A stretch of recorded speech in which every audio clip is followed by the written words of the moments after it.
Baik, kita melihat 10 tempat perjalanan dalam kehidupan Abraham, dan dalam 10 perjalanan kehidupan Abraham ini ada tempat-tempat yang Allah tuntun, tempat-tempat kemana Allah menuntun Abraham supaya dia bisa tinggal di sana, dan ada pekerjaan-pekerjaan atau peristiwa-peristiwa penting yang terjadi di tempat-tempat tersebut.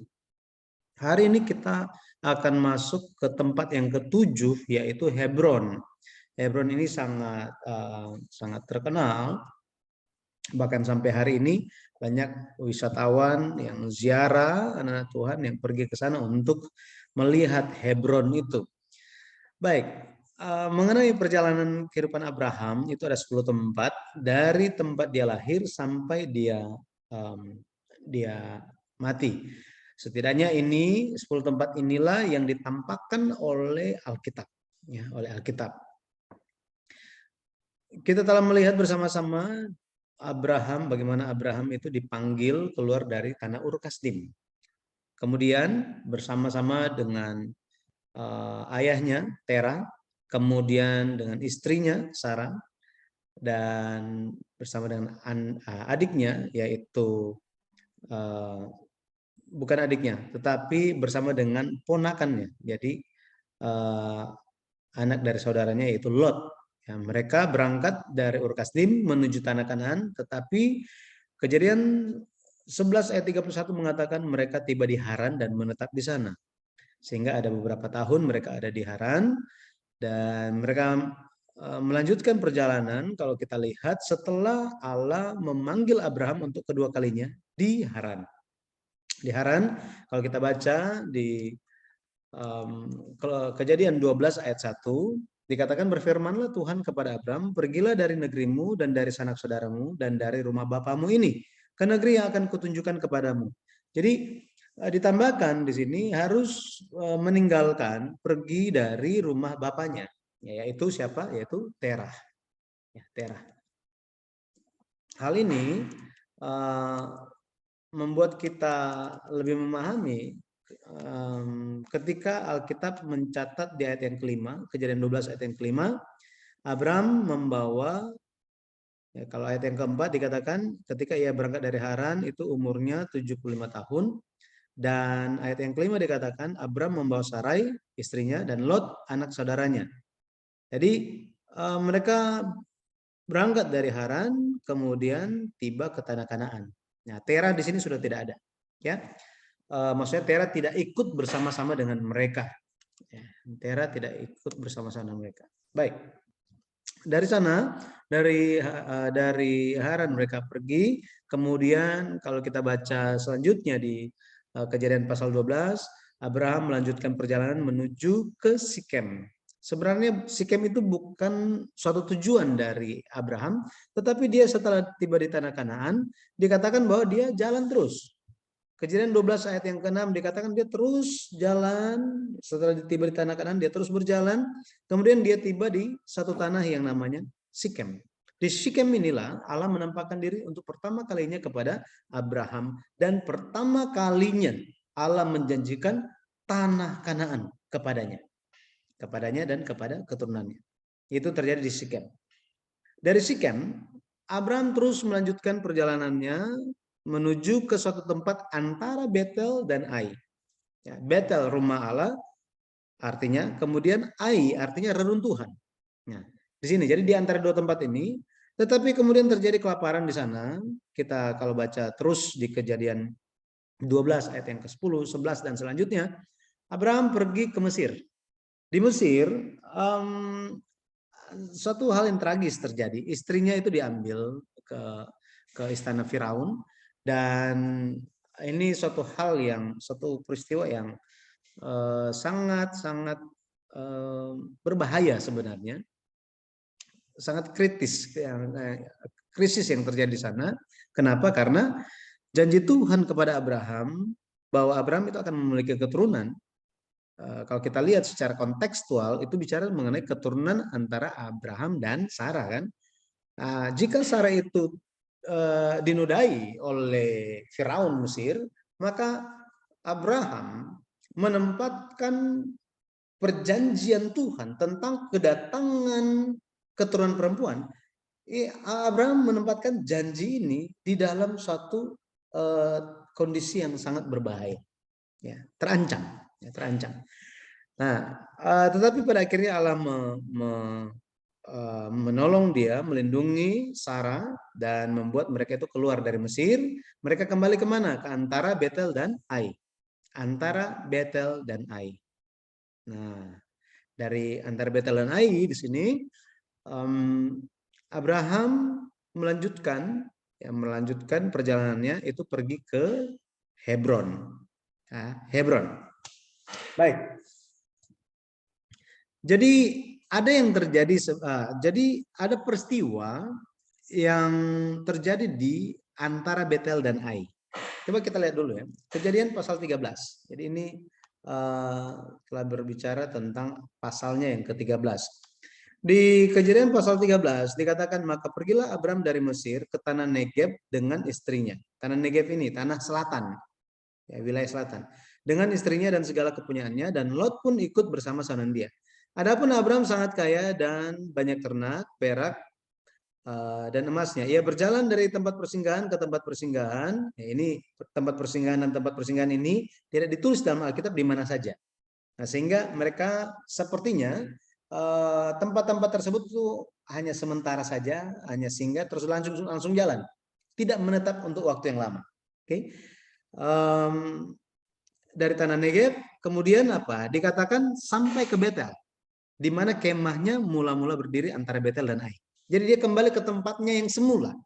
Jadi tempat yang keempat dan tempat yang keenam itu merupakan tempat yang sama antara Betel dan Ai. Nah, ya, ayat 4 dikatakan ke tempat mesbah yang dibuatnya dahulu di sana. Disitulah Abraham memanggil nama Tuhan. Ya, jadi yang membedakan apa? Dari di Sikem itu mulai muncul bagaimana Abraham mendirikan mesbah dan menyembah Tuhan, menyembah Tuhan. Kemudian dia pergi ke antara Betel dan Ai, dia juga mendirikan mesbah dan menyembah Tuhan, memanggil nama Tuhan. Tetapi ketika dia pergi ke Mesir, tempat yang kelima itu, Alkitab tidak mencatat bagaimana apakah dia di sana mendirikan mesbah. Dan kita tahu bahwa apa? Di setiap tempat itu Abraham mendirikan mesbah kecuali di mana? Di Mesir. Nah, sini menggambarkan seperti apa imannya. Ya, seperti apa imannya? Imannya lagi turun. Alkitab mencatat apa adanya. Kalau orang itu baik, ya baik apa adanya. Jika lakukan kesalahan, dikasih tahu kesalahannya apa.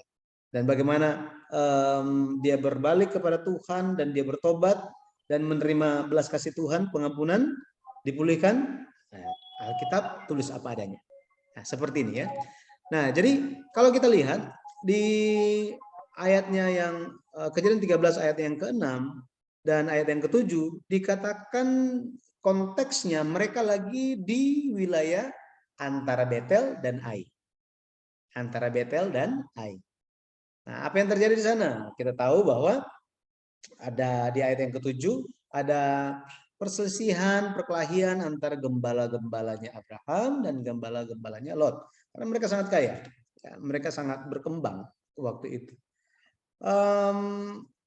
Apa yang terjadi?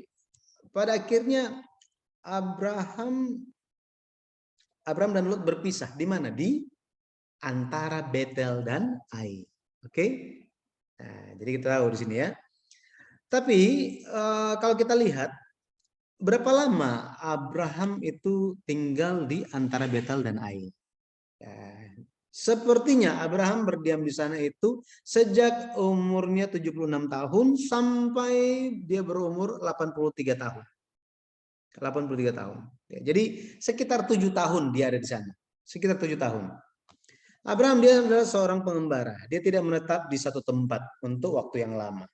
Makanya ketika kata menetap ini diterapkan atau kita temukan kata menetap bahwa Abraham menetap di tanah itu, di tempat itu, ada dua kata sebenarnya yang digunakan. Di dalam bahasa Ibrani itu ada dua. Yang pertama itu adalah gur. Gur. Ya. Nah, kalau kata gur ini bicara mengenai hanya sementara. Hanya sementara. Tetapi ketika Abraham dikatakan menetap di Betel dan Ai, di antara Betel dan Ai, kata Ibrani yang digunakan itu bukannya gur, bukan menetap untuk sementara, melainkan yashaf. Yashaf artinya apa? Tinggal untuk waktu yang lama. Menetap untuk waktu yang lama. Jadi dari bahasa aslinya kita bisa mengetahui hal ini, ya. Kita lihat di sini ya. Oke. Ya. Jadi Abraham pada akhirnya ya kita bisa tahu dia menetap di antara Betel dan Ai untuk waktu yang lama, ya, untuk waktu yang lama. Dan karena mereka itu lama di situ sekitar 7 tahun, ternak mereka itu makin berkembang. Ya, makin berkembang ternak mereka, ternaknya Lot makin banyak, kemudian ternak Abraham juga makin banyak. Jadi kalau kita baca Kejadian pasal 13, kita pikir itu suatu peristiwa yang hanya sebentar. Betul ya, karena kita baca kan, kita baca. Tetapi ketika kita masuk dan menyelidiki kata Ibraninya, pendeta Abraham Park itu dia menyelidiki bukan hanya secara konteksnya saja, tetapi melihat sampai kepada bahasa aslinya apa, sehingga bisa dengan tepat menjelaskannya. Ya, jadi kata yang digunakan di sini adalah yashaf, ya, yashaf. Lewat kasih karunia Tuhan, pada akhirnya mereka tambah kaya, tambah kaya. Bukan hanya Abraham, tetapi Lot juga. Di Kejadian 13 ayat 7 dikatakan bahwa ada perkelahian antara gembalanya Abraham dan gembalanya Lot. Oke, pada akhirnya mereka terpisah. Ya, mereka berpisah. Di mana? Di antara Betel dan Ai. Nah, kalau kita lihat detailnya, apa yang terjadi di Betel dan Ai, ini sekitar tahun yang ke-7 gitu ya, mereka ada di sana. Yang terjadi begini, Abraham bilang kepada Lot, Lot, ya udah, kalau kamu ke kanan, saya ke kiri, kalau kamu ke kiri, saya ke kanan. Silakan, kamu pilih yang mana. Nah, kita tahu pada akhirnya Lot itu memilih lebih dulu, ya, Lot memilih lebih dulu. Di Kejadian 13 ayat yang ke-9 dikatakan, ya seluruh negeri ini terbuka, pisahkanlah dirimu dariku. Engkau ke kiri, aku ke kanan, engkau ke kanan, maka aku. Tadi turunin ya Ayat barang-barang 10 kalau kita lihat, ya, di ayat yang ke-10 dikatakan bahwa Lot melayangkan pandangnya dan dilihatnya bahwa seluruh lembah Yordan itu banyak air seperti taman Tuhan, seperti tanah Mesir, karena dia pernah pergi ke Mesir. Seperti taman Tuhan, emang dia pernah ke Taman Eden, dia pernah dengar cerita, betul ya? Pernah dengar cerita. Oh, bagaimana cerita ini bisa sampai kepada mereka? Bagaimana caranya? Kita tahu cerita tentang tentang apa yang terjadi, bagaimana kakek kita, nenek kita di zaman Jepang dulu, zaman Belanda dulu, itu kita tahunya dari mana? Dari cerita mereka. Betul ya? Karena kita masih hidup semasa dengan kakek nenek kita kebanyakan kan. Jadi kita tahu apa yang terjadi zaman dulu kalau lewat cerita. Lewat kehidupan semasa. Nah, Abraham ini dia hidup semasa dengan Nuh selama 58 tahun. Selama berapa? 58 tahun. Ini generasi ke-10 dari Adam dan generasi ke-20 dari Adam itu hidup semasa selama 58 tahun. Sehingga cerita tentang apa yang terjadi di zaman Nuh, air bah itu seperti apa, itu dia bisa ketahui. Tetapi bukan hanya itu, mengenai taman Tuhan, mengenai taman Eden, mereka bisa tahu ceritanya itu datang dari mana. Fakta bahwa apa? Fakta bahwa Lamek, ayah dari Nuh, generasi ke-9 itu, hidup semasa dengan Adam. Adam, manusia yang pernah tinggal di taman Eden itu, Adam, generasi pertama, dan Lamek, generasi ke-9, ayahnya Nuh, itu hidup semasa selama 56 tahun. Ini suatu hal yang sangat-sangat luar biasa. Penelitian yang dilakukan oleh pendeta Abraham Park ini merupakan penelitian yang pertama dan disingkapkan kepada dunia. Betapa luar biasanya fakta ini sehingga meskipun banyak orang melewati hal ini, melewati fakta ini, tetapi pada akhirnya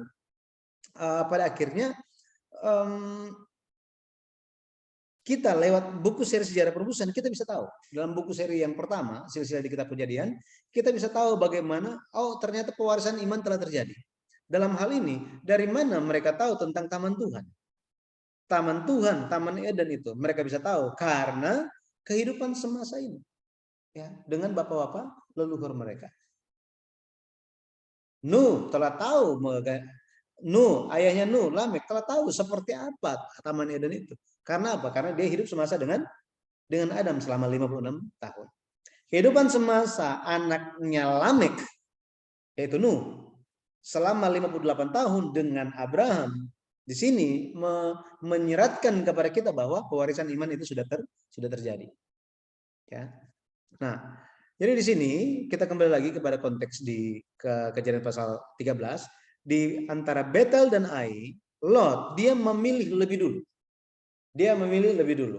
Kalau kita lihat sikap ini, sebenarnya ingat zaman dulu itu adalah zaman patriarkat, ya, patriarkat atau zaman bapak sebagai kepala keluarga itu yang lebih dulu, yang lebih dituakan, ya, bahkan sampai sekarang ini masih ada, ya, masih ada tradisi ini. Maksudnya apa? Maksudnya meskipun Lot dia mendengar perkataan Abraham seperti itu, ya udah kamu pilih aja, kalau kamu ke kiri saya ke kanan, kalau kamu ke kanan saya ke kiri. Sebagai ponakan seharusnya dia itu apa? Dia harusnya bicara, paman, janganlah, masa saya yang pilih, jangan saya, paman yang lebih dulu, ya terserah paman bagaimana, ya. Atau mungkin dia bisa bilang, ya itu gembala-gembala saya nanti saya peringatkan, saya pecat mereka lah, atau saya kasih peringatan SP 1, 2, 3 supaya mereka itu berbuat yang baik, karena saya bisa memiliki semuanya ini karena saya ikut paman. Ya, jadi bisa saja seperti itu. Tapi tindakan Abraham untuk melakukan hal ini menggambarkan hati Abraham yang besar dan luas. Hati Abraham yang sangat besar dan luas. Ini luar biasa. Dikatakan jika kita adalah keturunan Abraham, kita kan keturunan Abraham kan? Amin ya. Di dalam Yesus Kristus, kita semua adalah keturunan Abraham dan berhak menerima janji. Galatia 3 ayat yang ke-29. Maka jika kita adalah keturunan Abraham, kita sebagai anak-anaknya, marilah kita memiliki hati Abraham. Hati yang bagaimana? Hati yang mempersilahkan. Nah ini, mempersilahkan. Hati yang luas, hati yang besar kepada orang yang lain. Ya. Makanya pendeta Abraham IV, dia di dalam ketika dia khotbah, dia mengajar, dia ingatkan begini. Misalnya, kamu udah siapkan kue, satu kue untuk anak kamu. Untuk kamu. Tiba-tiba dia datang ke rumah, dia ajak temannya, satu orang. Maka kue ini akan kamu kasih ke siapa? Kasih ke temannya. Ini kasih ke teman anakmu. Seperti itu. Ya. Jadi harus mendahului, maksudnya apa? Harus mendahulukan orang lain. Makanya Rasul Paulus pun memberikan nasihat, janganlah mementingkan kepentingan sendiri, tetapi biarlah setiap orang mendahulukan kepentingan orang lain. Seperti itu. Ya. Jadi di zamannya Yesus orang-orang Yahudi sangat bangga, oh kami adalah keturunan Abraham. Abraham adalah bapak kami. Tapi Yesus tegur mereka di Yohanes 8 ayat 39 kalau kita baca. Yesus bilang apa? Jika kamu adalah keturunan Abraham, kamu pun melakukan apa yang Abraham lakukan. Sangat keras ya, sangat keras. Tetapi apa? Yang kalian lakukan adalah membunuh saya. Ini yang Yesus sampaikan. Ya, padahal apa ya? Orang Yahudi itu tidak mau waktu itu ya, kalau kita lihat konteks Yohanes pasal 8, itu mereka belum ada niat untuk membunuh Yesus. Makanya mereka kaget, loh kapan kita mau bunuh kamu? Kita nggak terpikir untuk hal itu. Kalau kita lanjut baca Yohanes 8 ini, kita bisa tahu bahwa apa? Bahwa ketika mereka tidak percaya kepada Yesus, tidak menaati apa yang Yesus sampaikan, maka mereka tidak melakukan pekerjaan Abraham. Ini, tidak melakukan pekerjaan Abraham. Kenapa? Karena Abraham ketika dia menerima firman Tuhan, mereka apa? Apa yang Abraham lakukan? Ketika mendengar firman Tuhan, dia taat. Tetapi keturunan Abraham, yang ngaku-ngaku keturunan Abraham, mereka sangat membanggakan diri mereka sebagai keturunan Abraham. Mereka orang yang nomor 1 tidak taat. Wah, luar biasa. Makanya Tuhan Yesus melihat bahwa apa? Kalian sementara membunuh kehendak Tuhan. Hendak mematikan kehendak Tuhan untuk keselamatan. Keselamatan hanya bisa terjadi di dalam Yesus Kristus. Hidup kekal, kalau kita baca Yohanes 8 ayat 51, Yesus bilang apa? Jika kamu menuruti perkataanku, maka kamu tidak akan mati sampai selama-lamanya. Ini luar biasa. Betul ya?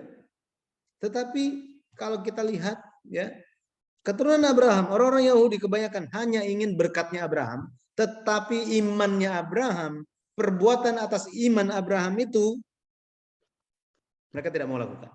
Jadi cuma mau yang enak-enak aja. Tetapi ketika bicara tentang ketaatan, lari semuanya. Jadi kalau misalnya gereja gitu ya, gereja ada acara-acara ya, misalnya ibadah, wah rajin semuanya. Presiden worship, wah rajin semuanya gitu ya. Apalagi pesta gitu kan, perayaan sesuatu, ada hari raya apa gitu kan, luar biasa. Tiba-tiba ada pengumuman, bersih-bersih gereja. Waduh. Berapa banyak yang bertahan di gereja. Nah, jadi kita harus taat gitu ya. Harus selayaknya ya, selayaknya sebagai keturunan-keturunan Abraham. Nah, kita kembali. Kalau kita lihat Abraham itu memiliki hati yang sangat luas, hati yang besar. Kejadian 13 ayat 10 ya. Lot yang mendengar itu, yang tampak dari Lot itu bukanlah kerendahan hati, bukanlah sikap menghargai dan menghormati sosok yang lebih dihormati ya. Tetapi yang tampak dari sikap Lot itu apa? Keserakahan. Nah, ini luar biasa. Hal-hal yang harus kita jaga, harus kita waspadai. Sikap keserakahan. Jadi ketika dia melihat kepada lembah Yordan yang banyak air, Sodom dan Gomora, wow luar biasa. Pokoknya kalau di sini kita nggak khawatir mengenai kelaparan, kita tidak khawatir mengenai kekeringan, kita tidak khawatir mengenai hal apapun. Kenapa? Semua yang tubuh kita perlu, ya, semua yang daging kita perlu, semua yang daging kita ingini, semua tersedia. Dengan kata lain, dia serakah atas dunia ini. Sikap keserakahan. Ya. Jadi mata dia itu telah ditutupi dengan keserakahan. Ya, seperti ini. Ya, pada akhirnya mereka memisahkan diri. Ya, memisahkan diri. Tepat setelah Lot memisahkan diri dari Abraham, apa yang terjadi? Coba kita baca. Kejadian 13 ayat 14. Dikatakan apa? Setelah Lot berpisah daripada Abraham, berfirmanlah Tuhan kepada Abraham, pandanglah sekelilingmu dan lihatlah dari tempat engkau berdiri itu, ke timur, ke barat, ke utara, dan ke selatan. Sebab seluruh negeri yang kau lihat itu akan kuberikan kepadamu dan kepada keturunanmu untuk selama-lamanya. Ayat 16. Dan aku akan menjadikan keturunanmu seperti debu tanah banyaknya, sehingga jika seandainya ada yang dapat menghitung debu tanah, keturunanmu pun akan dapat dihitung juga. Bersiaplah, jalanilah negeri itu menurut panjang dan lebarnya, sebab kepada mula akan kuberikan negeri itu. Nah, ini merupakan firman Tuhan yang terakhir diberikan ketika Abraham di antara Betel dan Ai, di tempat yang ke-6. Ya, jadi kita belum masuk ke tempat yang ke-7. Sekarang baru masuk. Nah, ini ayat 18. Sesudah itu Abraham memindahkan kemahnya dan menetap di dekat pohon-pohon tarbantin di Mamre dekat Hebron. Lalu didirikannya lah mezbah di situ bagi Tuhan. Nah, seperti ini. Jadi baru kita mulai, ya, baru kita mulai mengenai ini, ya, mengenai Hebron, ya, Hebron. Jadi pada akhirnya kalau kita lihat, ya, janji Tuhan kepada Abraham itu luar biasa digenapi. Hebron, ya, Hebron. Kalau kita lihat, Abraham itu pindah di Hebron sejak umur 83 tahun sampai 99 tahun. Cukup lama. Berapa lama? Itu 16 tahun. 16 tahun. Dari tahun 2083 sebelum Masehi sampai 2067 sebelum Masehi. Pendeta Abraham Park dan tepat menghitung tahun-tahunnya dan taruh di situ. Kadang-kadang kita agak males gitu melihat tahun-tahun ini, emang kenapa bisa hafal, nah gitu. Kadang-kadang ada yang ya buat apalah gitu kan tahun-tahun ini, nggak usah lah, yang penting tahulah usia berapa sampai usia berapa.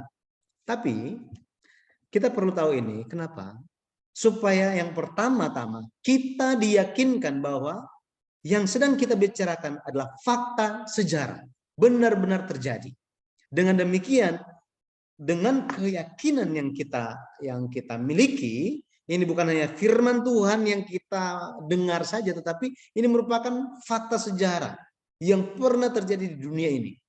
Maka dengan memiliki fakta ini, dengan percaya diri kita bisa sampaikan, ceritakan kepada orang lain tentang pekerjaan Tuhan bagi Abraham. Ya, nah, apa yang terjadi di Hebron? Yang terjadi itu ada 7 peristiwa. 7 peristiwa, ya, 7 peristiwa.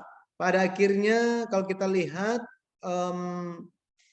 untuk memulai peristiwa-peristiwa ini, apa yang mendahului? Setelah Abraham tiba di Hebron, hal yang pertama dia lakukan adalah mendirikan mezbah, menyembah Tuhan, bersyukur kepada Tuhan, mencari Tuhan. Nah, sama seperti itu, sikap kehidupan Abraham harus diikuti oleh kita semua sebagai anak-anak Abraham. Yesus Kristus, dia datang diperkenalkan. Yesus diperkenalkan di Matius 1 ayat 1. Yesus Kristus adalah anak Daud, anak Abraham. Ya, the son of Abraham katanya. Maka sebagai keturunan Abraham, Yesus Kristus dia kan 100% manusia. Memang dia 100% Allah, tetapi dia juga 100% manusia. Dalam pengertian apa? Yesus pun mengikuti hal-hal yang dilakukan oleh Abraham.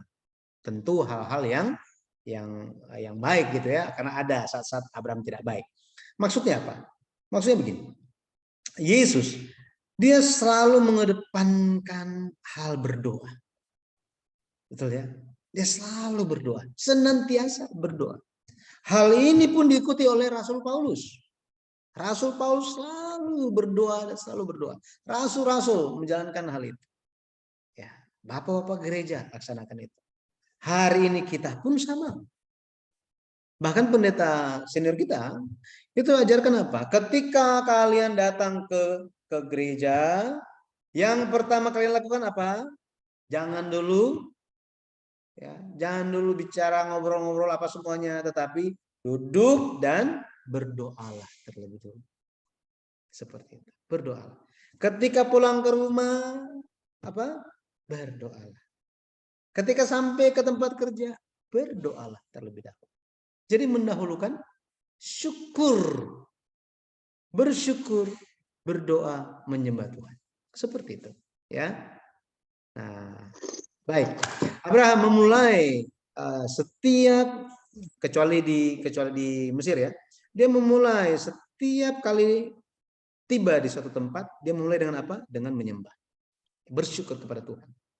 Baik, peristiwa apa saja yang terjadi di Hebron? Ya, kita lihat. Peristiwa yang pertama itu adalah peristiwa perang. Ini merupakan perang dunia pertama yang dicatat dalam Alkitab. Perang dunia pertama yang dicatat dalam Alkitab. Dalam perang ini sebenarnya Abraham tidak terpengaruh apa-apa, sebenarnya nggak berpengaruh apa-apa bagi Abraham. Akan tetapi dia menjadi terlibat di situ, terpengaruh gara-gara apa? Gara-gara Lot. Lot, ponakannya ditawan. Oke, ditawan. Kita bisa baca ceritanya itu di Kejadian pasal 14. Ya, Kejadian 14. Ini diperkenalkan kerajaan di timur, ada 4 raja, kemudian ada 5 raja di bagian wilayah Kanaan.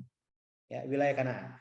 4 raja di sebelah timur ini dipimpin oleh Kedorlaomer ini, kemudian mereka maju, ya kalau kita lihat petanya itu mereka turun sebenarnya.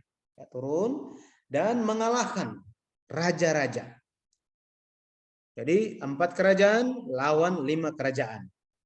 Nah, pada akhirnya mereka kalah. Yang 5 kerajaan Kanaan ini kalah. Termasuk diantaranya wilayah Sodom dan Gomora itu ditawan, dijarah, semuanya kosong langsung.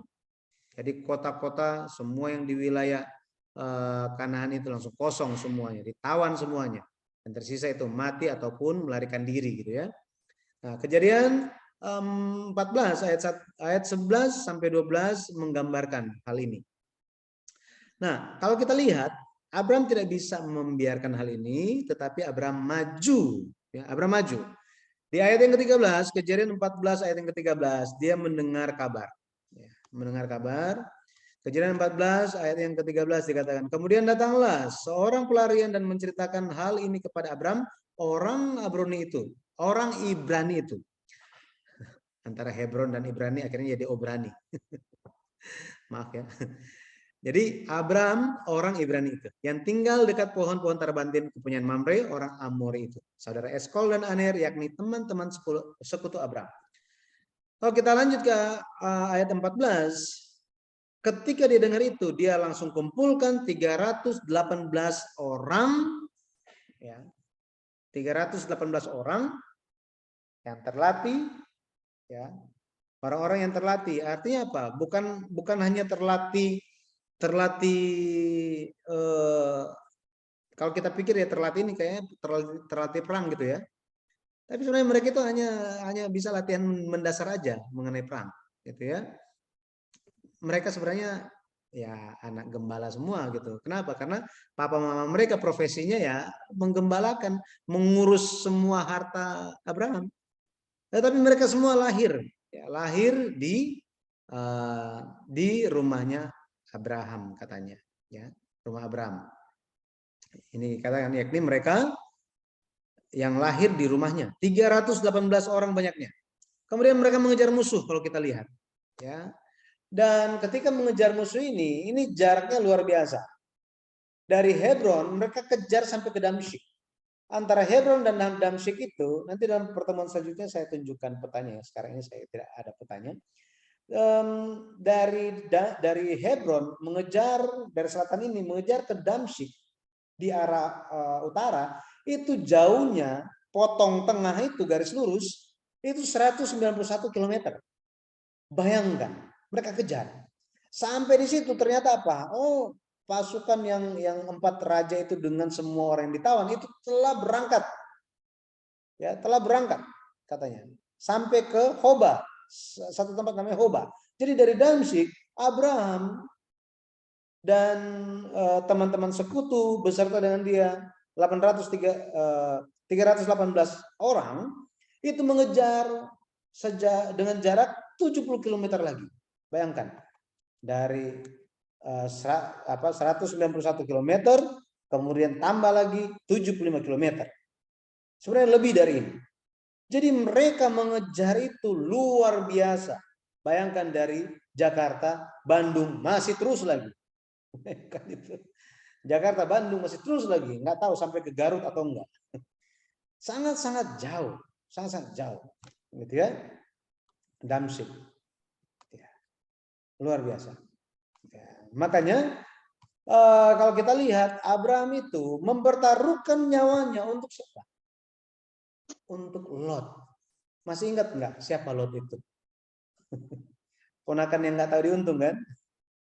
Ya, ponakan yang nggak tahu menghormati. Ponakan yang hanya penuh dengan keserakahan aja. Tetapi kepada orang yang seperti itu pun Abraham tetap memberikan segenap usahanya untuk menyelamatkan Lot.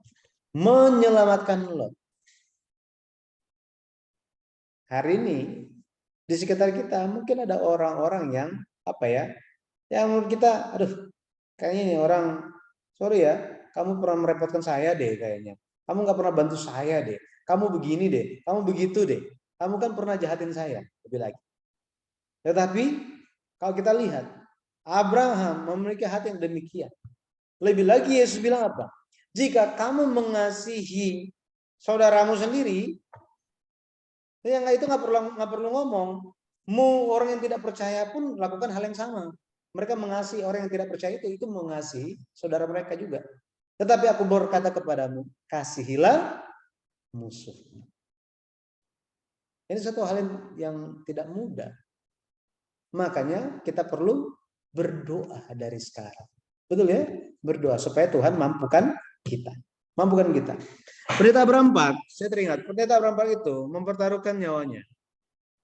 Selama 3 tahun 6 bulan dan 7 hari. 3 tahun 6 bulan dan 7 hari. Di atas gunung yang sangat tinggi. Untuk apa? Untuk membaca Alkitab, untuk berdoa, dan mencatat naskah yang sekarang ini kita dalam bentuk buku, itu seri sejarah penebusan. Ya. Menjelaskan Alkitab itu seperti apa, supaya mudah bagi kita untuk memahami Alkitab. Di atas gunung itu nggak ada apa-apa. Ya. Sesekali waktu dia turun ke bawah, ya, dia beli beras, ya, dia bukan beli beras sebenarnya. Jadi istrinya membawakan beras dan ditaruh di tempat yang telah ditentukan, dan ya, dia pergi ke bawah, ambil itu, bawa ke atas. Cara masaknya gimana? Jadi cuma ambil air, ya air, kemudian beras itu direndam selama beberapa jam sampai bengkak. Ditaruhkan garam, kemudian diaduk, makan. Sayurnya apa? Daun cemara. Dan banyak daun-daun yang lain yang nggak beracun gitu ya, dimakan. Sampai seperti itu. Supaya apa? Supaya buku seri sejarah penebusan bisa sampai kepada kita dan bisa sampai kepada STT-STT di seluruh Indonesia, di seluruh dunia, bahkan kepada jemaat-jemaat Tuhan, kepada hamba-hamba Tuhan. Ini suatu hal yang luar biasa. Ya, jadi pekerjaan yang besar, suatu teladan yang sangat baik menurut saya gitu ya. Jadi setelah Abraham menyelamatkan Lot, ya, terjadi peristiwa Melkisedek. Nah ini, Melkisedek, Raja Salem memberkati Abraham. Ya, memberkati Abraham. Di sini kalau kita lihat Abraham memberikan persepuluhan kepada Melkisedek. Ya, Abraham memberikan persepuluhan kepada Melkisedek, ya, 1/10 dari semua yang dia miliki. Kemudian Melkisedek memberikan kepadanya roti dan anggur. Ya, roti dan anggur. Nah, semua peristiwa ini terjadi ya, selagi Abraham tinggal di Hebron. Memang ketika Melkisedek bertemu dengan Abraham itu nggak terjadi di Hebron, bukan. Itu terjadinya di Gunung Moria. Di Gunung Moria, atau yang kita kenal sekarang sebagai Sion atau Yerusalem. Ini sama. Ya, Sion.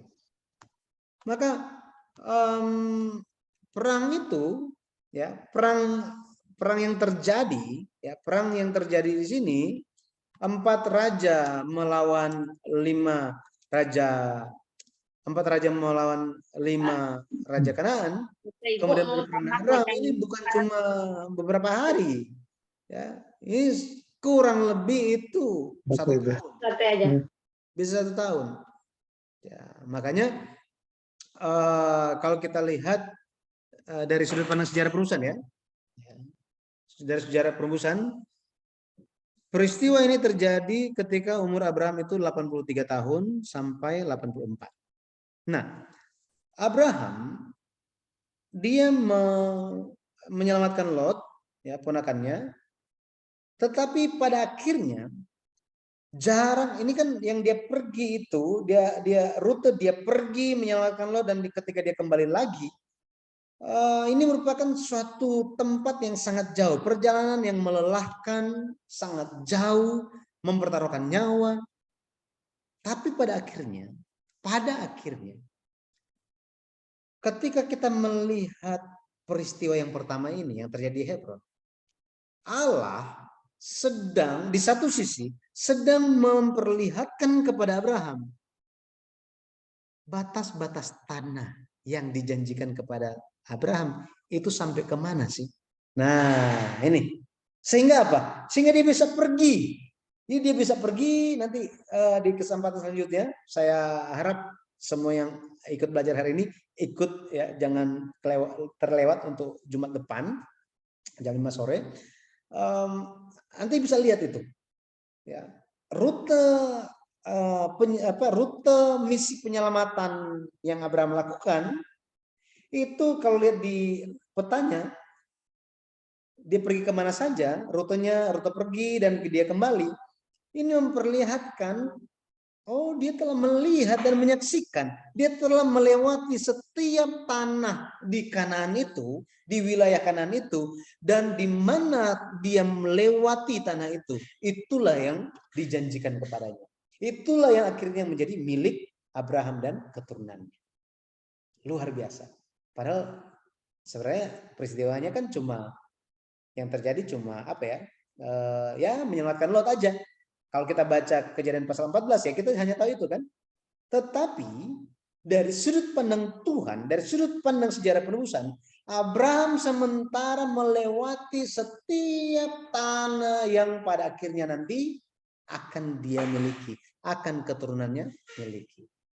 Hari ini bagi kita diperkenalkan bukan tentang tanah yang di bumi ini, tetapi bagi kita diperkenalkan seperti apa jalan-jalan Tuhan, jalan kebenaran dan keadilan Tuhan, supaya kita bisa mengenal kerajaan sorga itu yang dijanjikan kepada kita.